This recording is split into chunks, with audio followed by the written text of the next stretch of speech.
Minang tabiriba po taram okchari ngasi unboxing tawjagadriba Samsung Galaxy F15 haiba phone si hojiki matamda lupa lising tramanga ki manungda laiba khwaidagi faba phone amani haiduna mamang so ina video ga da suggest tawjagibani amadi haiba phone asi hogiba March ki tang mari da launch tawkiba phone mani hoji hoji ki oina masi offline market haijaba tari Manipur da masi phone si offline da phangam haina khanjai haiba phone si ki unboxing tawjaraga kari karamba problem singa loina phone si lakpage amadi phone si sina matamda nungaibra haibna singba singa video du first impression unboxing na chingba video du mayam puna miyang taminas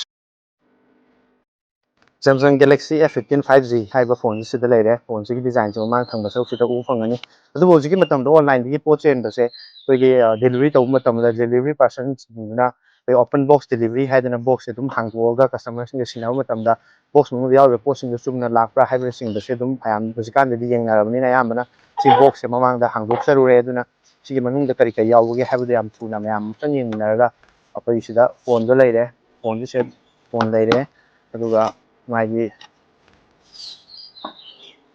box ki manungda kari kari hen ba pot yaw gi haido yeng si magi type C to type C cable am leire ta tong be dum type C cable am ga sim ejector pin sim ga leire ai bo hu pe matam da Samsung gi phone ayam ba da phone se laibu matam da koi adapter hai tare charger ti dre sumba cable among khaloina na lae aduga sim ejector pin sim leire aduga phone se leire phone se koi gi maning thang ba se koi gi glass man ba ai kano ni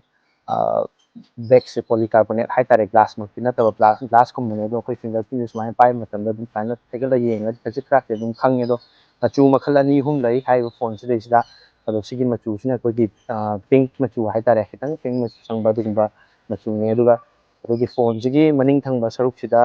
type C gi port laire 3.5mm jack laire mic ki hole laire duga sida koi gi speaker gi grill laire speaker duga side sida lai ba sigi power button sida isda fingerprint sensor ni duga volume up down gi rocker laire mathak thang ba da secondary mic laire duga siba lai sina sim tray laire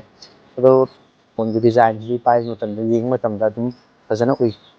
Sigi phone sida Samsung Galaxy F15 hariba phone sida yauriba processor si MediaTek Dimensity 6100 plus high processor se aduga sigi processor se dum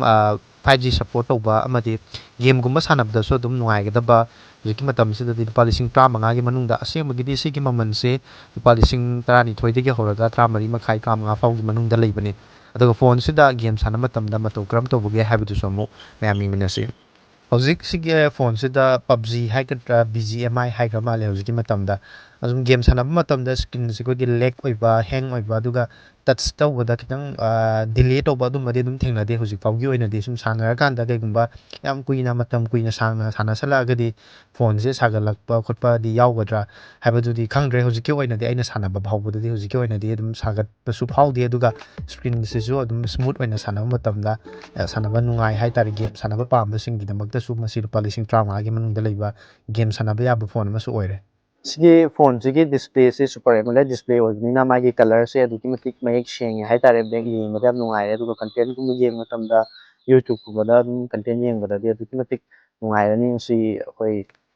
smooth oire aduga magi display se ba real life ta yengbuga si camera da myam video se uiba sikadi khajik tamu di camera ni aduga si phone sigi camera gi magi keno se user interface haitare masi dum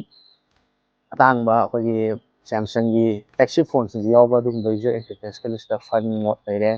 ꯑꯗꯒꯤ portrait mode ꯂꯩꯔꯦ ꯐꯣꯇꯣꯗ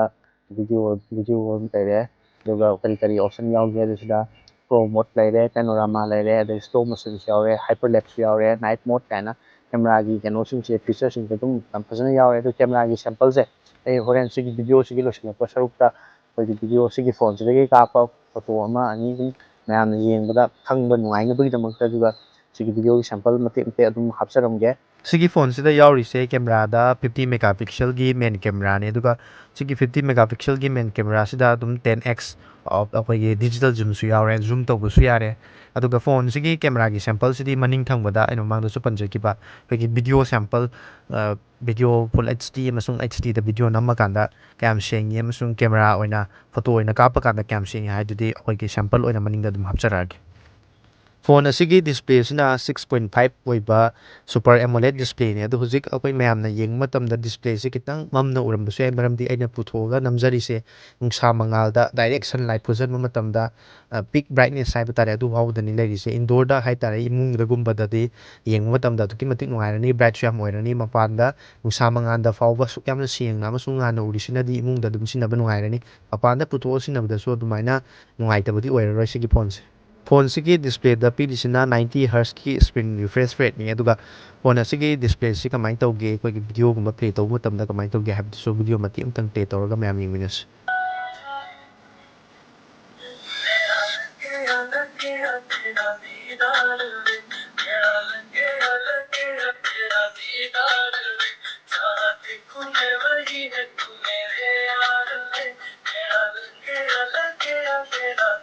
ꯁꯤꯒꯤ ꯐꯣꯟꯁꯤꯗ ꯄꯤꯔꯤꯕ ꯕꯦꯇ꯭ꯔꯤꯁꯤꯅ 6000 mAhꯀꯤ ꯕꯦꯇ꯭ꯔꯤꯅꯤ ꯑꯗꯨꯒ 25 ꯋꯥꯠꯀꯤ fast charging ꯄꯤꯔꯤ charge ꯇꯧꯅꯕꯒꯤꯗꯃꯛꯇ charging ꯑꯦꯗꯥꯞꯇꯔꯗꯤ ꯌꯥꯎꯔꯛꯇ꯭ꯔꯦ ꯑꯩꯈꯣꯏꯒꯤ ꯆꯥꯔꯖ ꯇꯧꯅꯕꯒꯤ type C two type C cable ꯑꯃꯗꯤ ꯄꯤꯔꯦ ꯑꯗꯨꯅ ꯁꯤꯒꯤ ꯐꯣꯟꯁꯤ ꯆꯥꯔꯖ ꯇꯧꯅꯕꯒꯤꯗꯃꯛꯇ ꯑꯗꯣꯝꯅ ꯑꯦꯛꯁꯇ꯭ꯔꯥ ꯑꯣꯏꯅ ꯁꯦꯝꯁꯪꯒꯤ ꯆꯥꯔꯖꯔ ꯅꯠꯇ꯭ꯔꯒꯁꯨ ꯑꯇꯣꯞꯄ ꯆꯥꯔꯖꯔ ꯑꯣꯏꯔꯁꯨ 25 ꯋꯥꯠ ꯐꯥꯎꯕꯒꯤ ꯃꯦꯛꯁꯤꯃꯝ ꯑꯗꯨꯝ ꯂꯩꯔꯒ ꯑꯗꯨꯝ ꯆꯥꯔꯖ ꯇꯧꯕ ꯌꯥꯔꯦ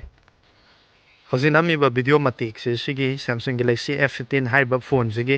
ꯃꯥꯒꯤ ꯃꯁꯥꯒꯤ ꯃꯥꯏꯀ꯭ꯔꯣꯐꯣꯟ ꯍꯥꯏꯇꯥꯔꯦ ꯏꯟꯇꯔꯅꯦꯜ ꯃꯥꯏꯀ꯭ꯔꯣꯐꯣꯟꯗꯒꯤꯅꯦ ꯁꯤꯗ ꯑꯇꯣꯞꯄ ꯑꯦꯛꯁꯇꯔꯅꯦꯜ ꯃꯥꯏꯀ꯭ꯔꯣꯐꯣꯟ ꯑꯝꯇ ꯍꯥꯞꯆꯤꯟꯕꯁꯨ ꯅꯠꯇꯦ ꯑꯗꯨꯒ ꯃꯁꯥꯒꯤ ꯌꯥꯎꯖꯔꯛꯄ ꯃꯥꯏꯀ꯭ꯔꯣꯐꯣꯟꯗꯨꯗꯒꯤ ꯅꯝꯃꯦ ꯑꯗꯨꯒ ꯁꯤꯒꯤ ꯚꯤꯗꯤꯑꯣ ꯀ꯭ꯋꯥꯂꯤꯇꯤꯁꯦ ꯐꯣꯟꯁꯦ ꯚꯤꯗꯤꯑꯣ ꯅꯝꯕ ꯃꯇꯝꯗ ꯀꯌꯥꯝ ꯁꯦꯡꯉꯤ ꯑꯗꯨꯒ ꯑꯩ ꯍꯧꯖꯤꯛ ꯆꯠꯂꯤꯅꯦ ꯐꯣꯟꯁꯦ ꯄꯥꯏꯔꯒ ꯑꯗꯨꯗ ꯃꯥꯒꯤ ꯁ꯭ꯇꯦꯕꯤꯂꯥꯏꯖꯦꯁꯟ ꯍꯥꯏꯇꯥꯔꯦ ꯏꯂꯦꯛꯇ꯭ꯔꯣꯅꯤꯛ ꯁ꯭ꯇꯦꯕꯤꯂꯥꯏꯖꯦꯁꯟꯒꯨꯝꯕꯁꯦ ꯃꯁꯤ ꯀꯃꯥꯏꯅ ꯇꯧꯒꯦ ꯍꯥꯏꯗꯣ ꯚꯤꯗꯤꯑꯣꯒꯤ ꯐꯨꯇꯦꯖꯁꯦ ꯁ꯭ꯃꯨꯠ ꯑꯣꯏꯕ꯭ꯔꯥ ꯍꯥꯏꯕꯗꯣ ꯃꯤꯠꯌꯦꯡ ꯇꯥꯕꯤꯔꯤꯕꯁꯤꯡꯅ ꯁꯤꯒꯤ ꯚꯤꯗꯤꯑꯣ ꯃꯇꯦꯛꯁꯤꯗꯒꯤ ꯁꯣꯏꯗꯅꯃꯛꯀꯤ ꯈꯪꯕꯤꯔꯛꯑꯅꯤ ꯑꯗꯨꯒ ꯁꯤꯒꯤ ꯚꯤꯗꯤꯑꯣ ꯃꯇꯦꯛꯁꯤꯅ ꯑꯩꯈꯣꯏꯒꯤ ꯁꯤꯒꯤ ꯐꯣꯟꯁꯤꯗꯒꯤ ꯐꯨꯜ HD 30 FPS ꯁꯤꯒꯤ ꯅꯝꯃꯤꯕ ꯚꯤꯗꯤꯑꯣꯁꯤꯅ ꯉꯁꯥꯏꯒꯤ ꯃꯃꯥꯡꯒꯤ ꯚꯤꯗꯤꯑꯣꯗꯨꯅ HD 30 FPSꯀꯤ ꯚꯤꯗꯤꯑꯣꯅꯤ ꯁꯤꯅ ꯐꯨꯜ HDꯗ 30 FPSꯀꯤ ꯍꯧꯖꯤꯛ ꯃꯌꯥꯝꯅ ꯎꯕꯤꯔꯤꯕ ꯐꯣꯇꯣꯁꯤꯡꯁꯤꯅ ꯐꯣꯟ ꯁꯦꯝꯁꯪ ꯒꯦꯂꯦꯛꯁꯤ F15 ꯍꯥꯏꯔꯤꯕ ꯐꯣꯟꯁꯤꯗꯒꯤ ꯅꯝꯕ ꯐꯣꯇꯣ ꯉꯥꯛꯇꯅꯤ ꯐꯣꯇꯣꯁꯦ ꯑꯩꯈꯣꯏ ꯄꯣꯔꯇ꯭ꯔꯦꯠ ꯃꯣꯗꯇ ꯅꯝꯕꯁꯨ ꯌꯥꯎꯔꯦ ꯑꯗꯨꯒ ꯅꯣꯔꯃꯦꯜ ꯃꯣꯗꯇ ꯅꯝꯕꯁꯨ ꯌꯥꯎꯔꯦ ꯑꯗꯨꯅ ꯐꯣꯟꯁꯤꯒꯤ ꯀꯦꯃꯦꯔꯥꯁꯤ ꯀꯌꯥꯝ ꯌꯥꯝ ꯁꯦꯡꯉꯤ ꯚꯤꯗꯤꯑꯣ ꯅꯝꯕ ꯑꯃꯁꯨꯡ ꯀꯦꯃꯦꯔꯥꯒꯤꯗꯃꯛꯇ ꯐꯣꯇꯣ ꯀꯥꯞꯄꯒꯤꯗꯃꯛꯇꯁꯨ ꯑꯗꯨꯃꯛ ꯑꯐꯕ ꯐꯣꯟ ꯑꯃ ꯑꯣꯏ ꯍꯥꯏꯅ ꯈꯟꯖꯩ ꯐꯣꯟ ꯑꯁꯤ ꯂꯩꯕ ꯃꯇꯝꯗ ꯑꯗꯣꯝꯅ ꯕꯣꯛꯁꯇ ꯊꯦꯡꯅꯒꯗꯕꯁꯤ ꯐꯣꯟ ꯍꯦꯟꯁꯦꯠꯁꯤꯃ ꯂꯩꯔꯦ ꯑꯗꯨꯒ ꯐꯣꯟꯁꯤꯒꯤ ꯆꯥꯔꯖ ꯇꯧꯅꯕꯒꯤꯗꯃꯛꯇ ꯇꯥꯏꯞ ꯁꯤꯗꯒꯤꯅ ꯇꯥꯏꯞ ꯁꯤ ꯑꯣꯏꯕ ꯀꯦꯕꯜꯁꯤꯃꯒ ꯑꯗꯨꯒ ꯁꯤꯝ ꯏꯖꯦꯛꯇꯔ ꯄꯤꯟꯁꯤꯃꯒꯅꯤ ꯃꯁꯤꯅꯤ ꯉꯁꯤꯒꯤ ꯁꯦꯝꯁꯪ ꯒꯦꯂꯦꯛꯁꯤ F15 ꯍꯥꯏꯔꯤꯕ ꯐꯣꯟꯁꯤꯒꯤ ꯑꯟꯕꯣꯛꯁꯤꯡ ꯑꯃꯁꯨꯡ ꯐꯥꯔꯁ ꯏꯝꯄ꯭ꯔꯦꯁꯟꯒꯤ ꯚꯤꯗꯤꯑꯣ ꯇꯨꯡꯗꯁꯨ ꯑꯁꯤꯒꯨꯝꯂꯕ ꯅꯨꯡꯉꯥꯏꯔꯕ ꯚꯤꯗꯤꯑꯣ ꯀꯌꯥ ꯌꯦꯡꯕꯤꯅꯕꯒꯤꯗꯃꯛꯇ ꯚꯤꯗꯤꯑꯣ ꯑꯁꯤꯕꯨ ꯂꯥꯏꯛ ꯇꯧꯁꯤꯟꯕꯤꯔꯝꯃꯨ ꯆꯦꯅꯦꯜ ꯑꯁꯤꯕꯨꯁꯨ ꯁꯕꯁꯀ꯭ꯔꯥꯏꯕ ꯇꯧꯗ꯭ꯔꯤꯕꯁꯤꯡꯅꯁꯨ ꯆꯦꯅꯦꯜ ꯑꯁꯤꯕꯨ ꯁꯕꯁꯀ꯭ꯔꯥꯏꯕ ꯇꯧꯁꯤꯟꯕꯤꯔꯝꯃꯨ ꯉꯁꯤꯒꯤ ꯑꯣꯏꯅꯗꯤ ꯚꯤꯗꯤꯑꯣ ꯑꯁꯤ ꯃꯇꯥꯡ ꯑꯁꯤꯗ ꯂꯣꯏꯁꯤꯟꯖꯔꯤ ꯇꯨꯡꯗ ꯑꯅꯧꯕ ꯚꯤꯗꯤꯑꯣ ꯑꯃꯗ ꯑꯃꯨꯛ ꯊꯦꯡꯅꯔꯁꯤ